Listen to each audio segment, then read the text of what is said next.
Welcome to the Heat versus the World podcast. And now, stand up and make some noise for your host, Joe Jacob.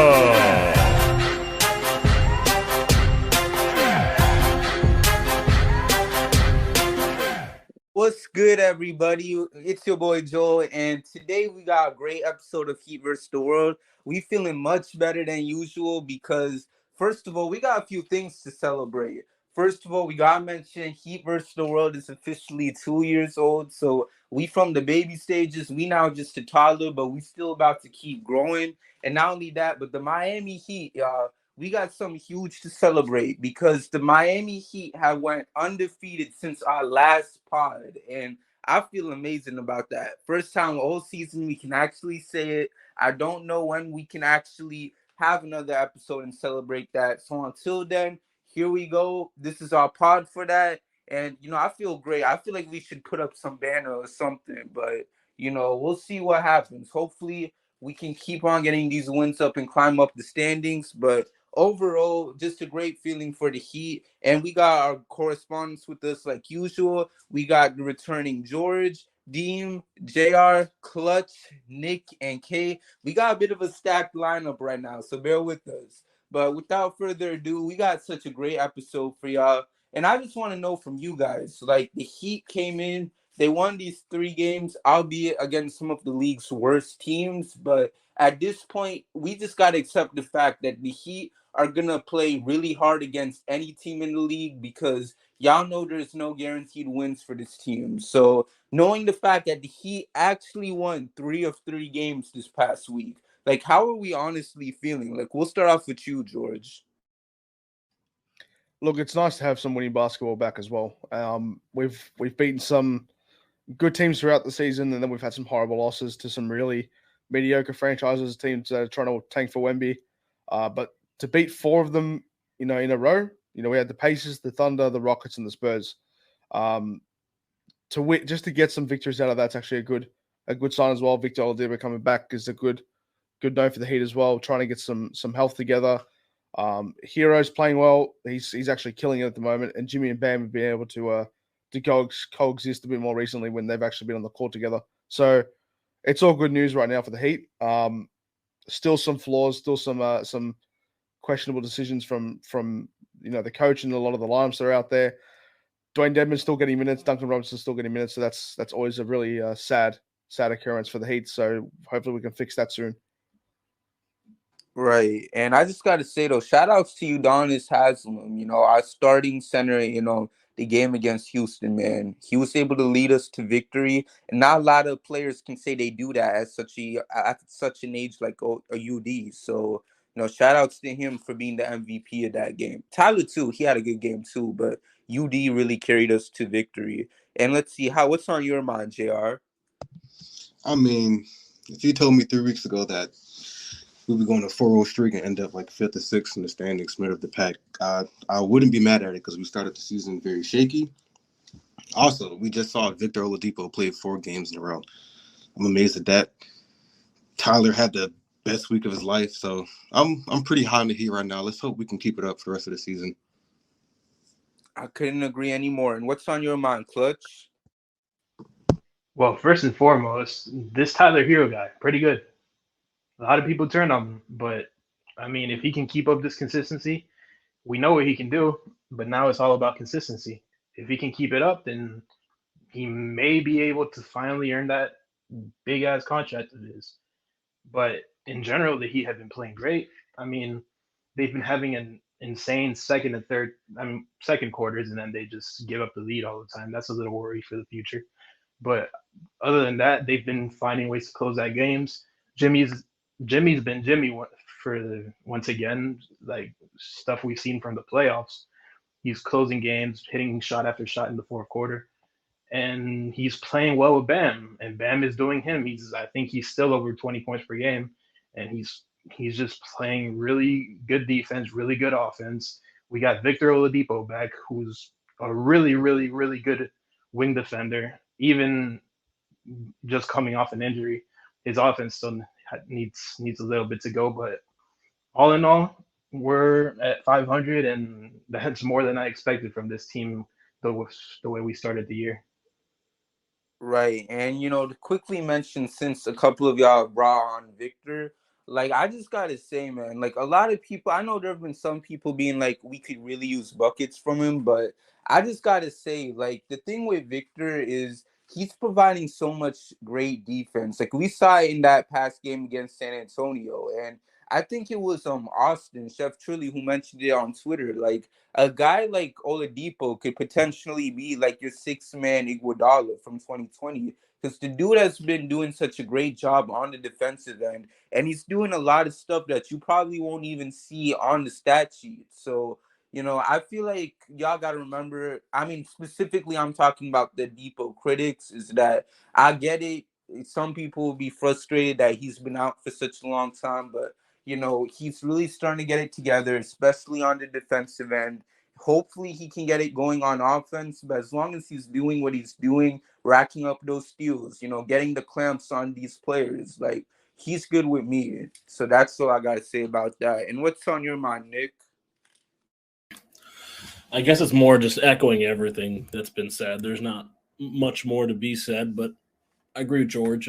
Dedmon and Duncan need gone. I'm pleasantly pleased with those Orlando Robinson minutes we were getting. It was nothing to write home about, but I liked watching him more than I liked watching Dedmon. Man, quick thing to mention, like, it's the fact that you brought up Dedmon, and like, I know we've been having the Dedmon critique, not only going on for this pod, but in pods in the past. Like, I know it was crazy during that game against San Antonio, I believe, where the Heat had like a good lead. Yeah, it was crazy. We had like a big lead on the Spurs. Boom, Dedmon comes in, and all of a sudden, it's looking like a bad game for the Heat. Like, it's you know what. You hate to see it, man. He's just so bad defensively, and he doesn't really offer anything offensively except for an occasional three and some funny hook shots. Where Orlando Robinson does kind of look like his hands are bricks at some points, and he's a little, you can see like maybe the nerves are getting to him. But I mean, I saw the number of his like defensive net rating, and it wasn't bad. I mean, he's looking solid in those minutes. I mean, nothing to write home about. I don't want him to be. I'd rather trade and try to get a backup center than rely on him, but I'd rather play him than play Dedmon at this point. I got you. And let's see, Cade. Now, I know, you've been on Dedmon's defense in the past. Like, how you feel right now, though? Man, I have nothing to say on that front. Like, I'm tired of, like, you know what I'm saying, screaming into an echo chamber. I mean, I love all y'all guys, man, but if you can't see what you're looking at, you can't see what you're looking at. I mean, it is what it is. Like, you're going to try to blame Dedmon for the run, but how about the four guys in front of him that could possibly stop Devin Vassell or Keldon Johnson on the drive? You want to mention Orlando Robinson, but as soon as Dedmon went out, Zach Collins went right at Orlando's chest. I love me some Orlando Robinson, but he ain't ready yet. Like, he ain't physical enough. He ain't strong enough. And like somebody said, them hands is bricks. If we throw Dedmon that rock down there by the cup, he might trick the layup off, but he going to get that shot up because he going to catch that rock. Like, if you don't know what you're looking at, that's fine, but you can't expect a backup center to be, you know what I mean, Bam Adebayo. Like, he's a backup center. He does his job, and that's why he's still getting minutes regardless of what everybody says. Like, he's not the only one that came in when that run happened. A bunch of other backups came in. But he's an easy target. So that's why I said I'm going to just stop screaming into that echo chamber. As far as everything on an overall basis, man, I've been saying it all year. And people call me the eternal optimist. It's not that. I just say what I see. If you look at the standings, no team has really separated themselves unless you want to say Boston or Milwaukee. But even they have their warts, because I think that the Miami Heat is this iteration. They always give the Boston Celtics a run for money, like traditionally. But this particular iteration of the Boston Celtics, I think that this Miami Heat group featuring Jimmy Butler is something like that kryptonite. Throw the records out. They always play tough games, and either team has a chance to win. And I'll use the first game without Jimmy Butler, where it was a shootout until the last couple of minutes of the fourth quarter, where they had all their pieces going, and we were Sands our best player, but we still made it a game. And then, of course, in that second game where we won. So, I mean, if you just looked at the standings, no team really separated themselves. The Heat have things they have to clean up regardless of what everybody else was doing. So that is what was going to put them back in a position to contend. Like I said, man, wins and losses, you need those. I wasn't as hung up on the semantics early on as everybody else because it was still early. And we hadn't really seen the Heat play like the Heat. And that's what we're seeing over the course of the last 4 games. And yeah, like everybody else, you mentioned the competition, but you beat who's on your schedule. And to see them be able to go out and actually beat these teams and show some consistency, show some continuity, show some cohesion in the process, that was encouraging to see. Offensively, they still have things to figure out. The shooting is going to be, what saves them or what breaks them, as it always is, but you're starting to see that play out. When they hit more three-pointers traditionally, as it always has been, they have a good chance to win that game. Defensively, though, we're seeing some of the best man-to-man defense that we've seen this Heat team play this year in the last 4 games. I'm not saying they're great. I'm not saying they're good. I'm just saying we've seen some of the best man-to-man defense of the season in these last 4 games because, they've relied a ton on the zone. So like everybody else said, man, I'm encouraged by what we're seeing. They got to go out and keep getting wins. This actual week leading up to Christmas is a light week where they have a task facing the Indiana Pacers again. I'm sure Tyrese Halliburton will be looking to get some get back after we put the cuffs on him last week. And they got the Chicago Bulls, who just allowed 150 to Minnesota, lost back-to-back games to the Knicks before that, and then lost to Atlanta prior to that. So, they're not good right now, but at the same time, they might come in with an edge. But it's only a 2-game week after the Miami Heat have played like 9 games in the 15 days between the beginning of the month and their last game on Saturday. So things are looking up, man. I'm encouraged. I love to hear that. But overall, like I said before, before we really got this pod rolling, I mean, the fact that we can finally have a pod where the Heat have went undefeated since our last pod has been great. So, that alone is just such a good feeling to have with you. And I just want to know, before we continue, does anyone have something that they want to add, or should we move on? Yeah, I want to add something. I disagree with what Kay said. I'm one of those guys. I'm not excited about the last 3 games that we seen from this team because if you go back and check and look at the teams they won, these are the bottom 3 teams in the Western Conference. You got OKC, who's the 14th ranked team in the West. You got Houston is the 15th ranked team in the West, and you got San Antonio, who's the 12th ranked team in the West. Miami made 25 3-pointers and beat OKC by a grand total of 2 points. That's not ideal basketball. And then you go back and you check against the game against Houston, they won that game by a grand total of 2 points. So it's like I'm not really seeing the real much improvement in these last 3 games. I understand they won 3 straight games, but they won 3 straight games against the worst teams in the Western Conference. Let me do a quick retort. Let me ask you a question, boys. Did we see Oklahoma City beat the Knicks last week? Yeah, but we're not. I'm not worried about the Knicks. I got you. I understand what you're saying, but I'm not worried about the Knicks. I'm just saying we saw Orlando beat Boston on Sunday. All I'm saying is good teams beat bad teams and bad teams beat good teams all the time. At the end of the day, as long as it's a check in the win column, that's all we can be concerned about because we concern ourselves so much with how it look all the time as opposed to the final result. This shit ain't going to be fun. And that's what it's supposed to be, fun. I mean, we're supposed to say what we see, but at the same time, at the end of the day, they all pros. Shea a beast.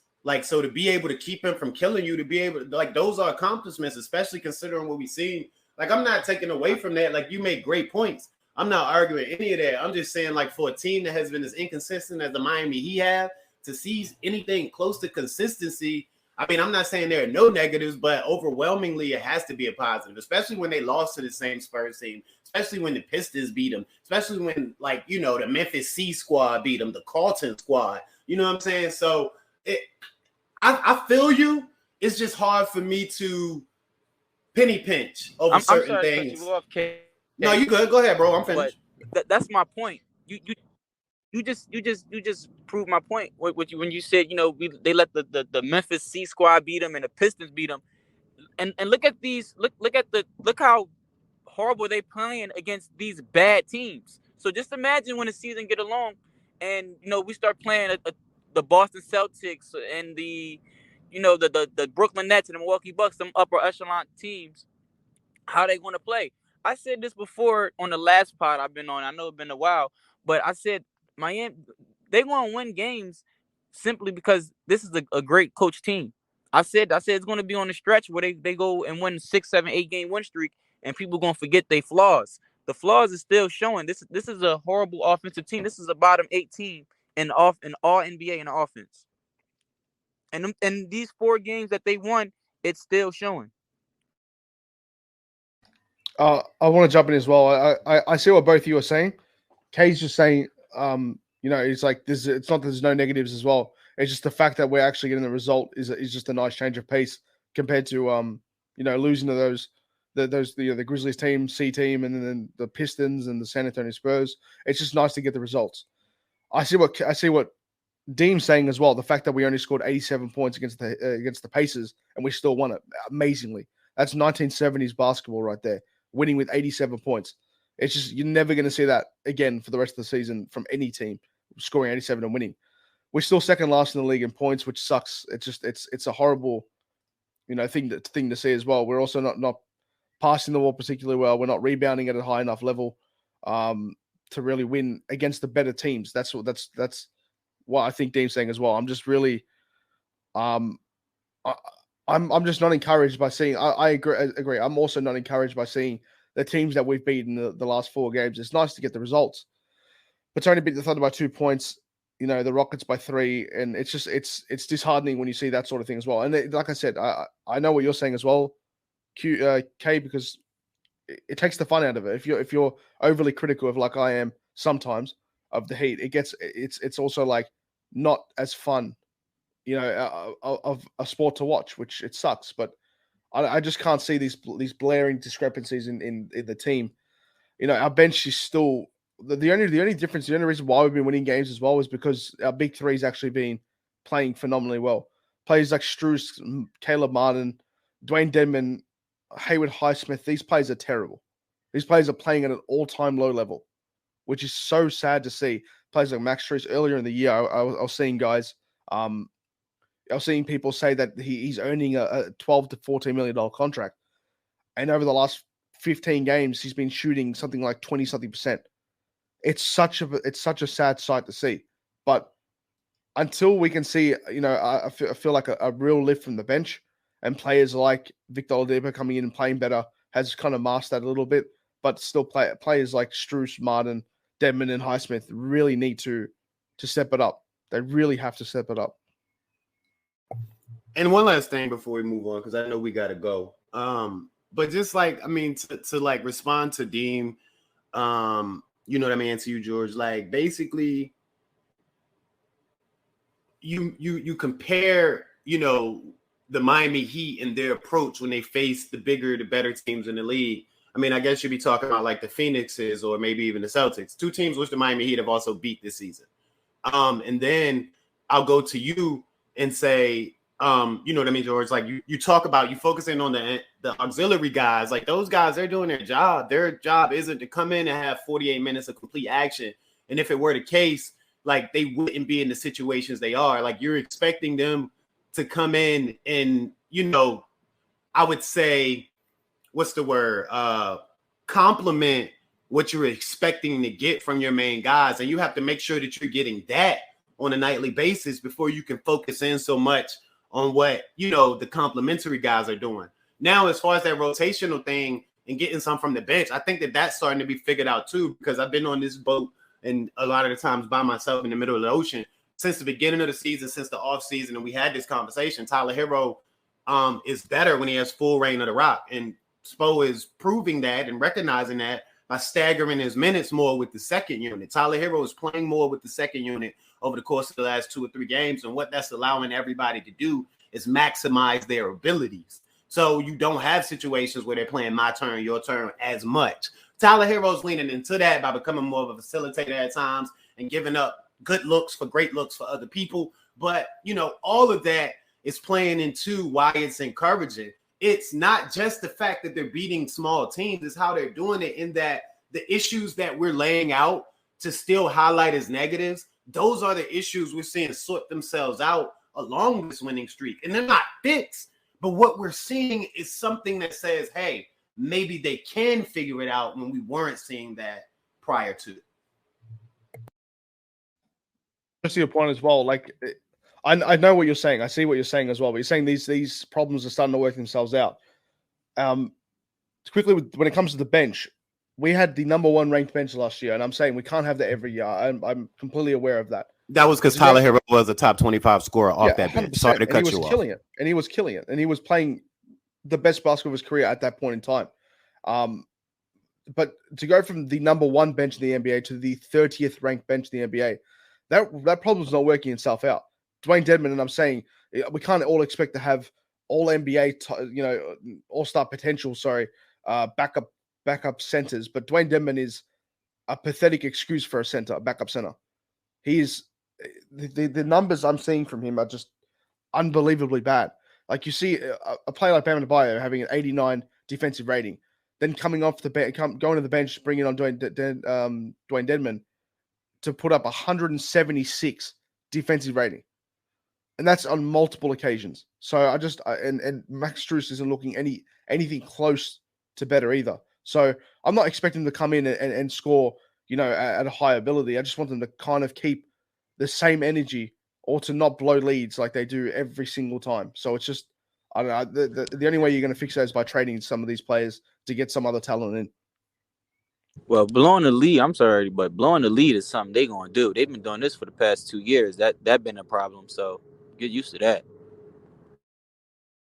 I mean, I love that you mentioned that, Dean, because it's like what I said on the not the last pod, but a few pods before, where getting mad at the Heat blowing a lead is kind of like, getting mad at Tristan Thompson when he keeps on cheating on you. Like, it's gonna keep happening, and at some point, either you just gotta accept it and move on, or just put a stop to it. So at this point, you just gotta do something about it. And ultimately, we're Heat fans and we love this team no matter what. So we just gotta accept the fact that they will be blowing leads like that. And I see, Nick, you put that UD been giving halftime speeches for too long and stuff.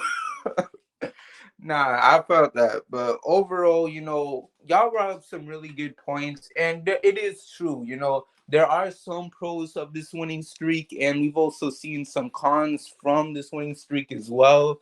But overall, for me, I'm going to always try to be positive with it, and hopefully we can continue to build off of it. Now, I do have a great topic that I want to bring up next. But before we get into it, we got a quick word from our sponsors. The NBA season is heating up, and there are still so many unknown. The Miami Heat, can we keep winning these games? Can we move up in the standings? Hopefully we do. But when I'm looking to get in on the action, I bet with DraftKings Sportsbook, an official sports betting partner of the NBA. New customers can bet just $5 pregame money line on any NBA team to win their game and get $150 in free bets if they do. Check this out. Right now, everyone can earn up to a 100% boost with DraftKings stepped up same game parlays. So go to the DraftKings Sportsbook app, place the same game parlay, and combine multiple bets with things like which team will win, total rebounds, and more. The more legs you add, the bigger the boost, the bigger your shot to win big. So overall, we got this next game against, I believe, Chicago, and I don't know, man. Like we said before, you never can really guarantee a win for the Heat, but I'm going to say that the Heat will get the job done. I mean, I would expect it considering the fact that you're looking at a Bulls team that a lot of people are expecting to eventually be blown up. So it would be crazy if we couldn't win that. But yeah, so I got the Heat over the Bulls.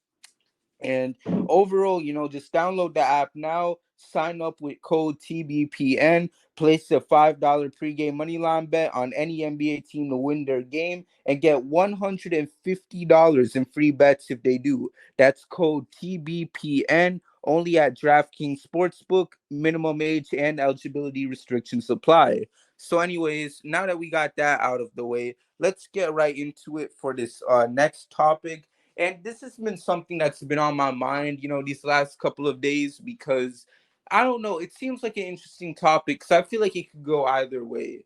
Now, the All-Star game, we still got about a couple months before that takes place. But one thing that intrigues me is the fact that, with the Miami Heat, we're more than likely not going to get 3 All-Star selections because y'all know how it is with the NBA. And because the Heat aren't playing as amazing right now, unless they can play some mind-blowing basketball to convince the NBA to give them 3 stars, we're more than likely going to get 2 at least. So I want to know, like, you look at the way how Jimmy has played, you look at the way how Bam and Tyler have played. Like, if you have the opportunity to choose the 2 All-Stars to represent the Heat for this upcoming game, who would y'all pick? Jimmy, Bam, or Tyler? So you can only pick 2. And unless you feel like there's another player on the team that's worthy of that spot, go ahead and you can mention them instead. I'm opening the fields up to anyone. I mean, but don't troll with it. Please don't. But aside from that, I want to know, like, who would y'all pick to be the Heat's 2 All-Stars? This time we can start off with you, JR.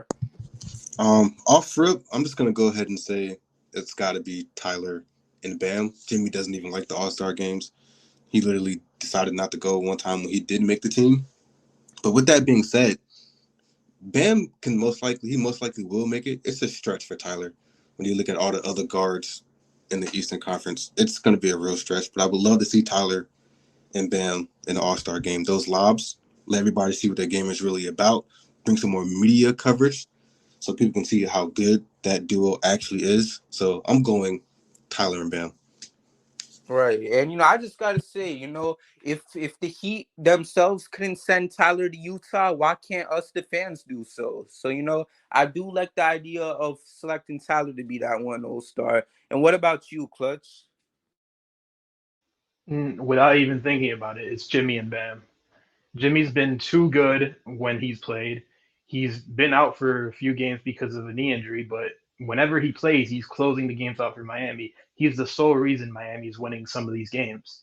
So I think Tyler's been doing really well lately, but you can't forget that I don't know how old he is right now, 22, 23, and he's already started off the season with injury problems, and he's missed games just how Jimmy has missed games. So, and he's had his lows are way lower than Jimmy's lows. So that's where I mark the difference. I think Jimmy's more important to the Heat. I think Jimmy closes out games better than anybody on the roster, and he closes out games better than a lot of players in the entire NBA. So I think Jimmy has to be an all-star, barring any unforeseen injury, knock on wood. But yeah, it has to be Jimmy and Bam. I don't have any real argument like against Bam not making it because he deserves to be on that team. He deserves to be on the All-Star team. He's improved every single year of his career, including this year. He's been great, and he's ready. I think he's ready to be an All-Star again after missing these last couple of years by like some random BS voting. Right. And how about you, Nick? So I think with Jimmy's early season knee injury, with the onslaught of guards that are in the East, I think it's going to just be Bam. And with our record as well, I don't think we're getting 2. If we would get 2, I would say it would probably be Jimmy and Bam, but they're going to hold Jimmy back because of the 10-plus games he's missed. And Tyler is good, but he's not better than Trae Young. He's not better than Donovan Mitchell. He's not going to get in over Kyrie, even with his controversy. Darius Garland's probably going to get it because of how good the Cavs record is. They're going to have 2. So I think we just end up with just Bam in there. Interesting takes. Darren, I didn't. So most people going with the 2 pick selection, but you going with the 1. But I do see where you're going with it when you do look at the games that both Jimmy missed, and then of course Tyler missed his games. But then you look at how deep the field is for the East. So I do see where you're going with it. And let's see, Deem, how about you? What's your picks? Nick said exactly the same exact thing I was gonna say. I'm giving Bam and Tyler the nod, but Tyler's not better than the 5 other guards that's going to be in front of him. But he is playing all-star level competition basketball, but he's not going to get the nod over them guys. And like Bam is obviously the easy selection because you can't name. It's not three centers in the NBA that's better than him. So it's really not 3 in the Eastern Conference that's better than him. But yeah, I agree 100% with Nick said. He said exactly the same thing I was going to say. Tyler's playing at an all-star level, but he's not going to get the nod over the other guards. Right. And K, you? Yeah, man. Basically a summation of what everybody said, but of course, my perspective on it is just a little different. Politics and intricacies. You could really have 3 Heat players up there. Like if the Heat had a top 3 record in the East, they could easily get 3 guys up there, because if you look at Tyler, Bam, and Jimmy, they're all averaging about the same numbers, and they're all impacting winning. Just knowing what we know about hoops, though, in this Miami Heat team, that Jimmy Butler's a flat-out superstar, the best player on this team. He's the motor. Even with the games missed, you look at the games that he's played, which means more. When he's in the lineup, they're able to beat the Phoenix Suns. When he's in the lineup, they're able to beat the Boston Celtics. So, I mean, he's an all-star. You put him in there. Bam Adebayo has just been phenomenal, especially with Dame, and Nick just said. You can't name many more centers. I like the points that Clutch made as well. I mean, it's just, you look at those guys and they're all-stars. Now, Tyler Hero's an all-star too, but back to those politics and all of the guards that you guys mentioned. I don't know. With all of the stuff that's been going on with Trae Young, I might can make a case. But when Trae Young's in there, he's explosive. I just say that the last couple of games for Tyler and the game winners he's hit, and the way that he's impacting winning for his team, when you can look at some of those other things in Atlanta, especially with the drama he's caused, that might impact voting. But if I'm picking 2, it's definitely Jimmy and Bam. Because, Bam's probably arguably, if Bam is, who he is on most nights this year with the offense, Bam's a top 10, 15 player in the league. And I said that too, because he's a two-way guy. He's a top 3 two-way guy in the league. So he's a top, 15 overall player when you combine everything, when he's going good. And you just can't knock the impact of Jimmy Butler. I don't care what team you put Jimmy Butler on. If you're talking meaningful ball, if you're talking winning time, he's going to make that team better. And he does that for the Miami Heat, of course. Right. And let's see, George, how about you? Yeah, look, I'm going to agree with Nick. I was thinking the same thing as well. I think it's a combined reasoning of our losing record and, it's over 500 now, but the record that we're about to walk into, and the fact that a lot of players miss injuries, I'm only seeing Bam as the potential all-star for this team. And I'm not saying Jimmy can't make it. Jimmy's actually been statistically the best player on our team this season. Tyler Hero's numbers are skewed a bit more now because the outlier performances that have been happening the last 4 games as well, where he's been averaging 50% from 3, 6 on 12 attempts. And he's scoring, he's facilitating, his numbers are across the board are all going up. So I don't think that they're going to be able to choose him, especially in a guard-heavy Eastern Conference where you've got players of such a high caliber, players like Donovan Mitchell, Trae Young, Brown, Kyrie Irving, Bradley Beal, LaMelo Ball's actually been killing it. And he's only played 6 games, though, so he won't be considered. James Harden's only played 14 games, but you're going to pass up on him. I don't think they're going to miss out on that money. Zach LaVine, Darius Garland, all these players as well. They've all been phenomenal. They can't all be all-stars, so I don't see him making the cut. Jimmy, they might just put it down to the games he's played. The games, that he hasn't played. I would like to see him make it just because it looks better in his career, retiring with just as many all-star appearances as possible. But if you ask him, I could nearly guarantee it that he'd be like, you know what, I just would rather just stay at home and just and do nothing. And I agree with him. If he wants the time off, he should get the time off. But I definitely think Bam should be there on the back of his performance and how well he's been playing over the amount of games he's been playing. But I'm going Bam and Tyler. So Bam and Jimmy. I wouldn't go Tyler. I don't think he's ready for that at the moment. But we've got 3 20-point a game scorers, which is all we've been wanting for a long time now.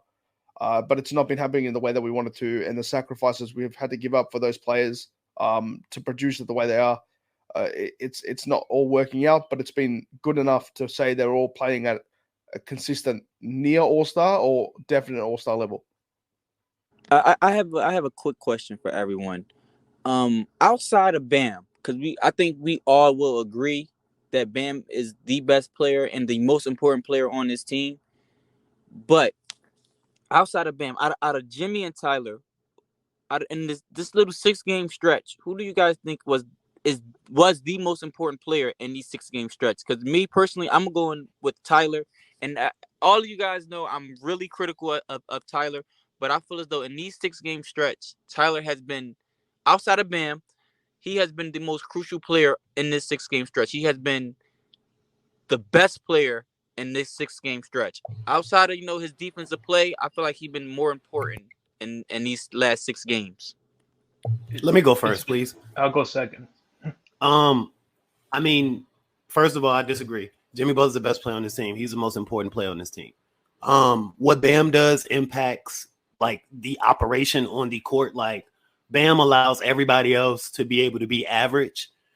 You know what I mean? Because he does so much. But when it comes to like the nuances, the intricacies of winning, like impacting, I mean, Bam impacts winning massively, but just to like whether we win or lose, I think that's Jimmy Butler. So I would say that first of all. Secondly, I feel like the most important player is always Bam when he's going right. But that's the thing. He's not of Bam. I said outside of Bam. Right. That's I know. I'm using that to get to that. When he's going right. When he's going right. No, you good, boys. You good. You know how we do. When he's going right?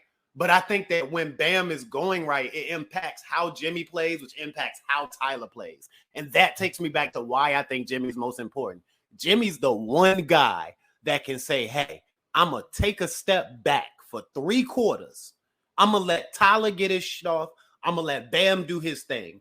And when both of those guys cool off or when they can't seem to get it to go with 8 minutes left on the clock, when this team needs something to happen to win the game, Jimmy Butler is the only one that's capable of saying flip, flip, flip, flip, flip. Now, maybe he does it too much for a lot of our comfort, but Jimmy's the only one that's capable of doing that. So I would say that in this last couple of game stretch, it was Tyler. And that was because Jimmy took that step back. But see, you don't think is a like I believe that's a problem as the quote unquote best player on the team. You can't take those steps back when you have a mediocre team like this. Now, George knows the most out of everybody on this panel that I am super critical of Tyler, but he has been obsessional. Like he's been great in this 6-game run.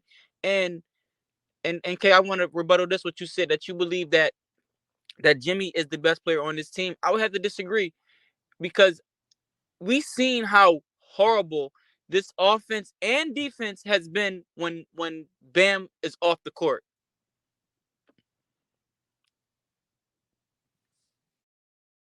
Okay, so my thing with that is we're judging all of that off this 1 year. I mean, I agree with you.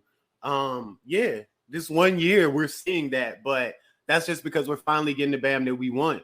I mean, this 1 year doesn't make me change my opinion about the guy who toted us to an NBA Finals, about the guy who got us to within a sniff of one last year. Like, he's still the best player to me. Yeah, this offense, looks bad when Bam isn't on the court because, like I said, back to the point I was making prior, he's the one that just mechanically and structurally allows it all to go. That's what you mean by he's the anchor. He's the one that brings it all together. However, back to that thing where you said that's what you have a problem with. Yeah, I have a problem with that too. But I think here's where we differ. See, you have a problem with Jimmy taking a step back. I have a problem with the fact that Jimmy has to take a step back in order for Tyler to be effective. Tyler can't be effective with Jimmy because Tyler's the one that forces that your turn, my turn. And that isn't so much a knock on him. That's just his style. And that's why Rock Rain is so important to me because Tyler's at his best when Tyler can do Tyler. And that takes it back to him playing with the bench because when he's playing with the bench, Tyler can go out there and be Tyler, get a shot from anywhere and everybody play off him. So I think Jimmy has to take a step back sometime in order for Tyler to be Tyler. And that all goes back to what we've been talking about and why this stretch is encouraging because we're seeing less of that. We're seeing less of that among them all. And that's some of that cohesion and consistency and continuity that I think they're figuring out. You're seeing Tyler be able to be Tyler while Jimmy is able to be Jimmy, while Bam is also able to be Bam. And regardless of what else you have around them, regardless of what else anybody is doing, regardless of Dwayne Dedmon's net rating, regardless if Max is able to hit a shot or stepping out of bounds, regardless if Duncan is hitting threes, if those 3 guys are able to be those 3 guys more than they aren't, the Miami Heat are going to have a good chance to win. And that's what they need to be sure they're doing every night. Is being their best selves together. Well, see, this is my last. I'm gonna say this, and that's it. The problem I think it's a problem when your 3 best players is they makes it hard for them to mesh together. I think that's a problem when they've been together for 3 years and it's hard for them to mesh together. It got to be. Jimmy had to take a step back for Tyler to shine, or Bam had to take a step back for Jimmy and Tyler to shine. I think that's a problem within itself. Why can't we all be good together? Why can't all our strengths come together and help this and lift this team to some wins? That's the problem I have. All right, so to like throw my 2 cents in here, I don't think it's even a question. I think Jimmy. We're talking about who's the most important player to this team, the most valuable player to this team. I think the Heat go as far as Jimmy takes you, and that there's no ifs, ands, buts about it. Just if you want to look for reference, look at the 2020 NBA playoffs, look at the 2022 NBA playoffs. If you want to say this season, of course, because Bam has been stepping up. Sure, Bam's been great. Bam's been also great in previous regular seasons. We won't know what Bam in the playoffs looks like till we get there. So for now, it's Jimmy. Jimmy, we've seen what he can do in the playoffs, and that's what matters most to this team. What matters most to this team is what you can produce in the postseason when it's time to win. So I don't think it's even a question. I think Jimmy, and this isn't just over Tyler. He's over Bam. I think Jimmy's the most important player to this team. I think he makes this team win. Bam makes the team run, but Jimmy makes the team win. That's my take on it. Right. And before we move on to next topic, does anyone got something else that they want to throw in, or are we ready to go? Yeah, just a wrap up pose. I think that's basketball, though, guys. I mean, Dean, back to your last point, I guess. Figuring out is basketball. And again, like they kind of, fail safe themselves. And that was the whole conversation about Tyler for me coming into the season. Is he going to be team or me? And it's not calling him selfish, but it's like if he can't play. And again, they're figuring it out. So now I'm saying, they're figuring that out. So it's not a problem. I'm just saying what it looked like and how it happened. It was like they're figuring out how to use Tyler with the bench because that's what worked for them. That's how they were able to beat themselves at the same time. And they are figuring out more how to beat themselves on the court together.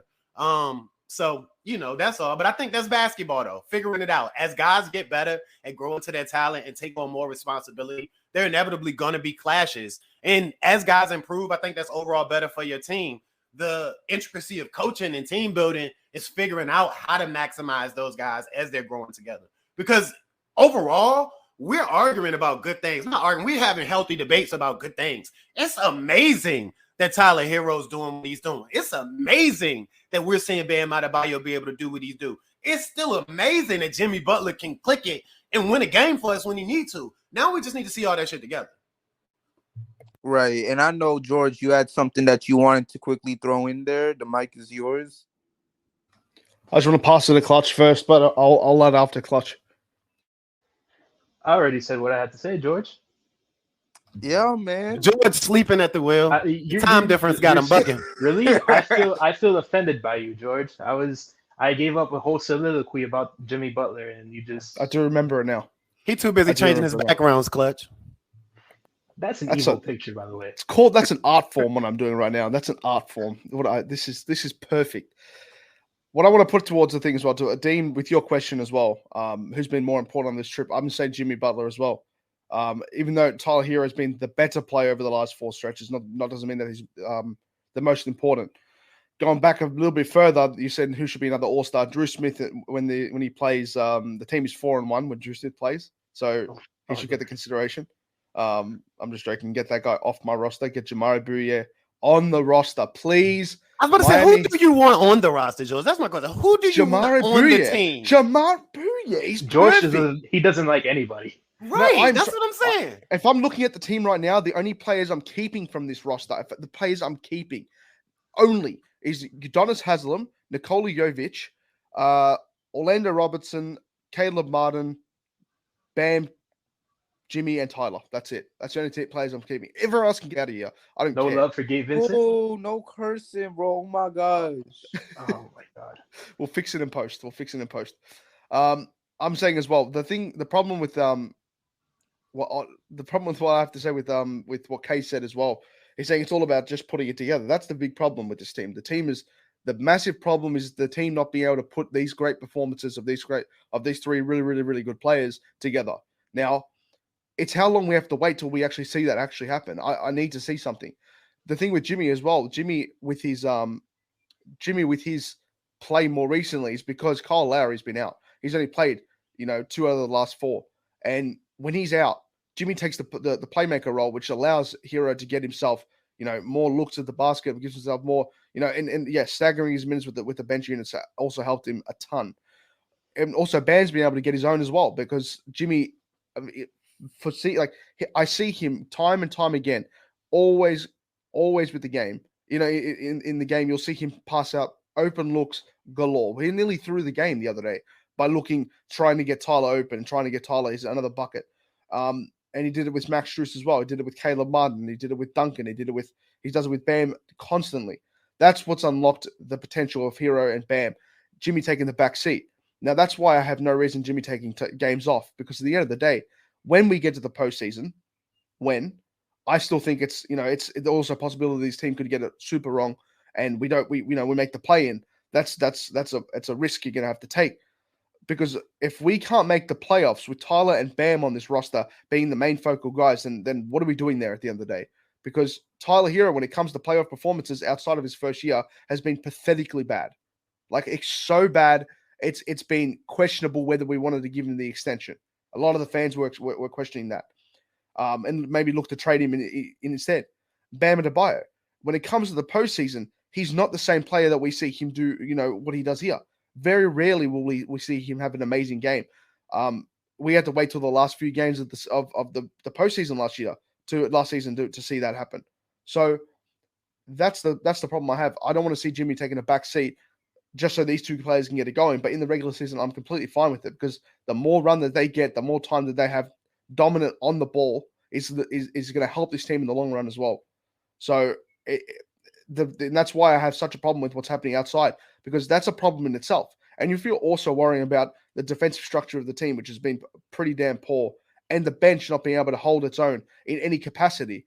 It's really so hard to see all these problems going around, mixing, and then not be able to fix one of them. Because if you fix one, then you can start looking towards the other. Right now, the starters are playing at a higher level, and Jimmy, Hero, and Bam over the last 4 games have actually had really career-defining numbers. But then you look at the rest of the roster, and I see nothing but scrap, and that needs to change. Right. I agree. And, I don't know, man. I feel like we've been on this topic a little too long. Does anyone else got something they want to throw in at this point, or are we ready to call it a topic? Anyone? All right. So it looks like we all good.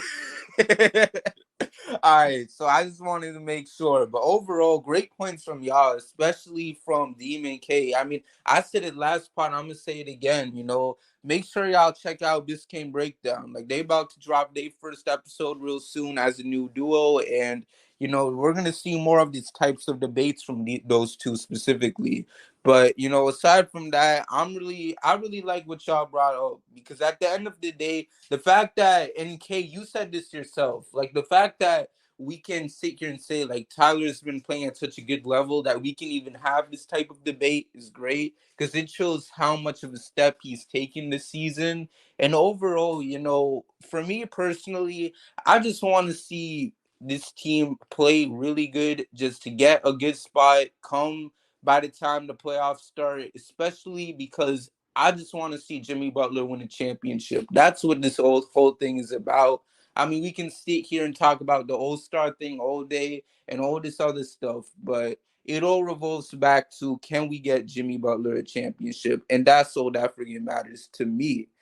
Anyways, with that all being said, oh my gosh. Anyways, I'm sorry, y'all. I just saw something and it almost scared me. But anyways, let's just get right into it, to this final topic. Let's see. I'm gonna give y'all a minute each, 30 seconds to a minute each, because I know we've been cooking a little too long today, but that's what happens when we pull out the 7-man rotation like we coach Spo. But I want to know, we got this next game against the Bulls. I want to know what's on y'all mind. Do y'all think we get the W? What is y'all's expectations for the Heat heading into this type of matchup? Let's see. We'll start off with you, Nick.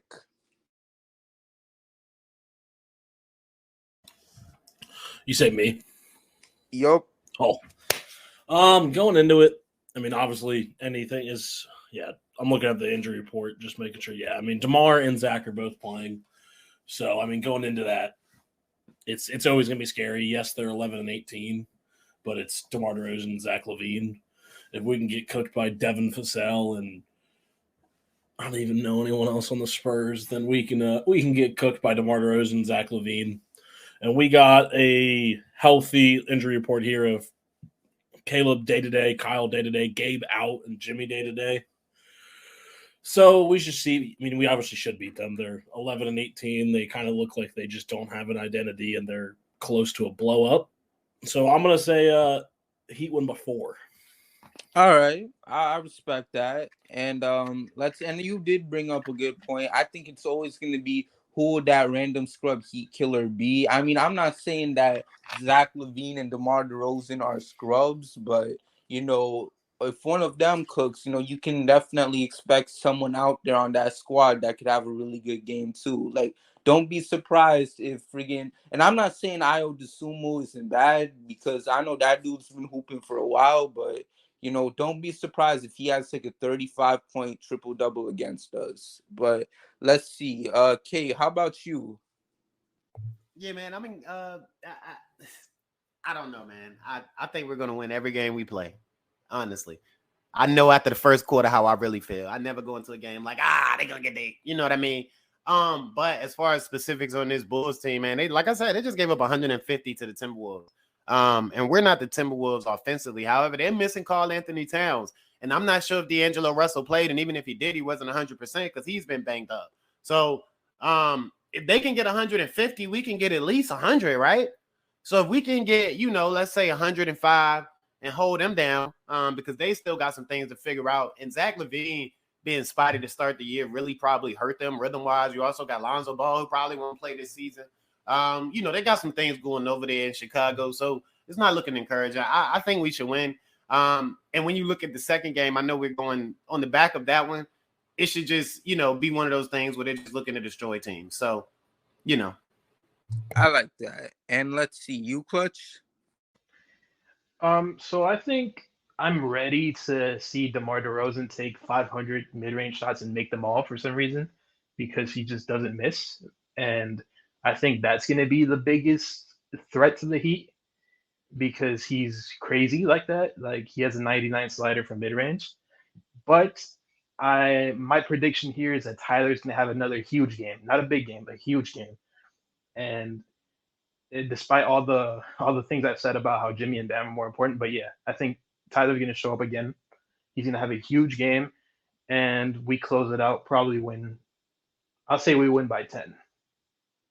I like the optimism. I think that's what our highest score so far. I mean, what was it, Kay? What did you predict? Like, what was it? Did you have like a specific score in mind, or? No, I didn't. But I'm thinking like 105 to 97. All right. So that's nice to see. And George, you? Me personally, I look. It comes down to people calling. People like to call me a pessimist sometimes as well. But it's hard to feel good about a team when you look at them side by side, and the Bulls outscore us, out rebound us, out assist us, out block us. They shoot better from the field from 3-point, and everything else that we're winning in is super close. So it's hard to say that we're going to win this game easily. On the back of recent form, we're looking a lot better than they do. It's just the truth. I expect a big game from Tyler Hero. I'm expecting Bam to go off.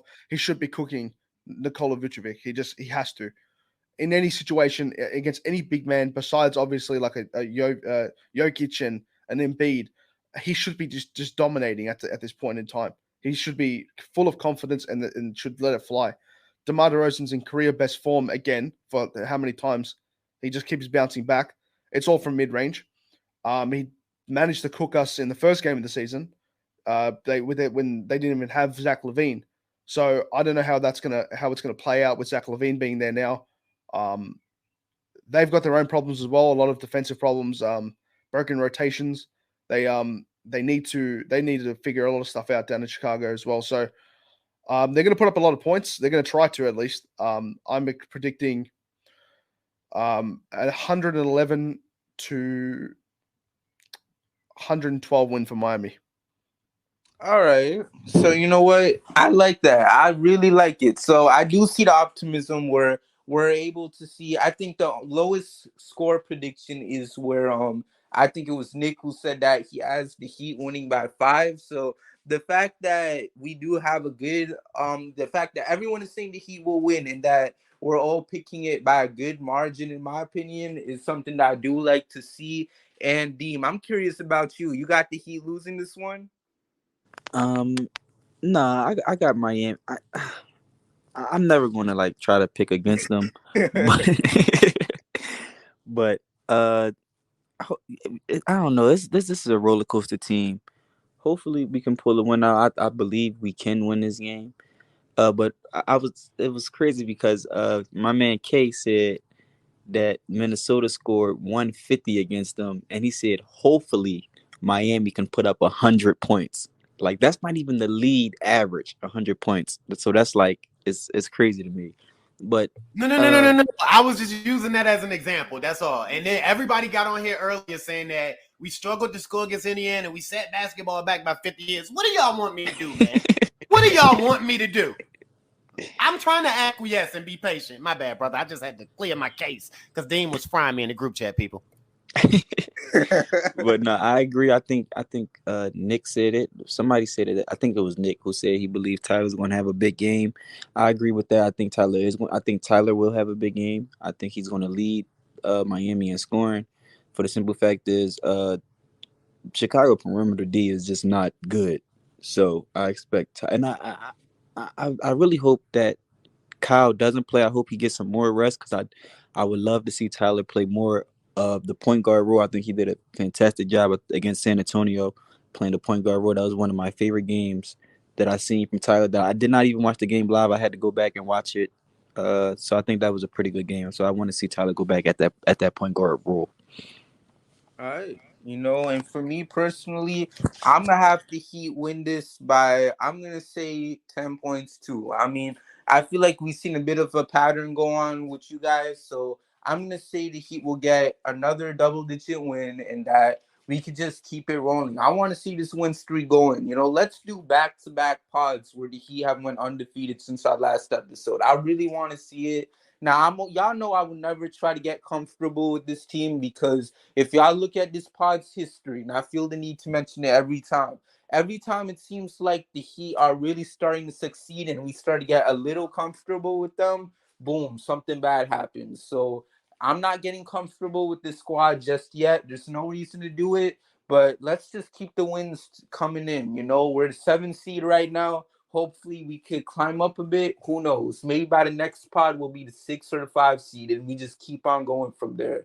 But aside from that, Miami Heat, let's just keep rolling with it and let's get these dubs going as well. Before we close it out, I just want to say I did mention this very early into the show. It's a very special occasion for Heat versus the World because to those who don't know, Heat versus the World is officially 2 years old.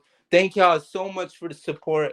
Thank you all to everyone that's in this pod right now because y'all definitely made a great part of He versus the World's history, and to everyone else, to all of our contributors and everyone, it's with if it wasn't for y'all's support, Lord knows how far we would have made it. So thank you guys so much. I mean, 2 years doesn't seem like a lot, but I feel like we've been able to do so much within that time frame. So to know that it's only been that long since we really got this going, like you can't help but be so grateful and see how far we've been able to make it. So thank y'all so much, and much love to y'all, much love to God, and let's keep this going. And also special thanks to everyone here. Make sure to follow George at XHeatLifer. Make sure y'all follow Deem at BLDeem, K on Twitter at K_said_K, Miami Clutch PE at Miami Clutch PE, and Nick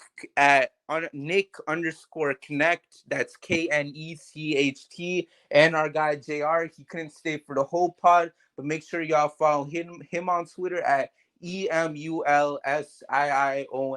I couldn't say the whole thing because I didn't want to butcher the pronunciation, but make sure y'all follow him too. And make sure y'all follow Heat vs. the World podcast on all platforms at HVTW Podcast. And make sure to subscribe to the YouTube channel at Heat vs. the World. We got all types of content heading your way. And make sure to follow me on Twitter too at JoelKJacob_. Aside from that, we had a great episode. And let's see, George, you said you wanted to quickly say the injury report. I'm giving you 30 seconds to do just that. 30, 29, 28. Maybe unmute your mic, George. Yeah, I don't know what's going on. All right, George, you got to come through right now. We're already an hour into this episode. All right. Okay. I got it. I had lost it. I found it again. So Jamal Cain is in the G League. Gabe Vincent with his knee, Yurt Seven with his ankle, Kyle Lowry with his knee, and Caleb Martin with his ankle are all out for tomorrow. Questionable is Jimmy Butler with his knee, Dwayne Dedmon with his foot. Hopefully he's out. Udonis Haslem with his Achilles is also questionable. All right. Thank you so much, George. So thank you, George, for that.